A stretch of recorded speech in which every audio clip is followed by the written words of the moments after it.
আসসালামু আলাইকুম, এগ্রিকালচার রিসার্চে আপনাদেরকে আবারও স্বাগতম। আজকে আমরা আগাছা দমনের জন্য অত্যন্ত উপকারী সনেট কীটনাশক নিয়ে আলোচনা করব।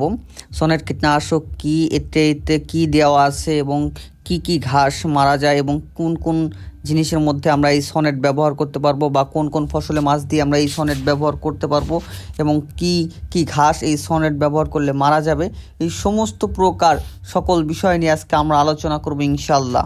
এখনও যারা এগ্রিকালচার রিসার্চ চ্যানেলটি সাবস্ক্রাইব করেন না, অতি দ্রুত সাবস্ক্রাইব করে নিন। সনেট 50 EC এটি ভ্যালেন্টেড লিমিটেড কোম্পানির একটি কীটনাশক, আর এই সনেটের মধ্যে রয়েছে কুইজালোফপ পিথাইল 50%, সনেট 50 EC প্রবাহমান আগাছানাশক যা পাটের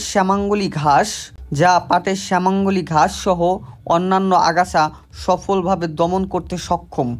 এছাড়াও সনেট পিএজে, হালিপিএস, রসুন ক্ষেত, অন্যান্য সকল জায়গায় এই সনেটের ব্যবহার করা যায়। আর বর্তমান হালিপিএজের সাথে ওয়াসাপ প্লাস সনেট, এই দুটা জিনিস আলিপিএস অন্যান্য রসুন ক্ষেতের সকল প্রকার আগাছা দমন করতে অত্যন্ত কার্যকারী ভূমিকা রাখছে। আমরা যেহেতু একজন ক্রান্তিক কৃষক, আমরা এই ঔষধগুলো ব্যবহার করে আপনাদেরকে ব্যবহার করার জন্য সাজেস্ট করছি। আর এই সনেট ব্যবহারের মাত্রা প্রতি একরে 260 মিলি এবং প্রতি হেক্টরে 650 মিলি, এবং এর সাথে আমরা অন্যান্য কীটনাশকও ব্যবহার করতে পারবো, যেমন ওয়াসাপ একটি কার্যকারী ওষুধ, এটা সকল প্রকার ঘাস দমনে সক্ষম।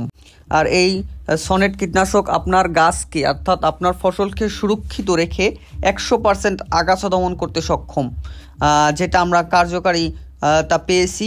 আর এই সনেট ব্যবহারের পরে 7 থেকে 14 দিন কমসে কম কোনো পশু পাখি এই ক্ষেতে ঢুকতে দিবেন না, এবং প্লাস আপনারা ফসল উত্তোলন করে বাজারজাত করবেন না, এতে ক্ষতি হতে পারে।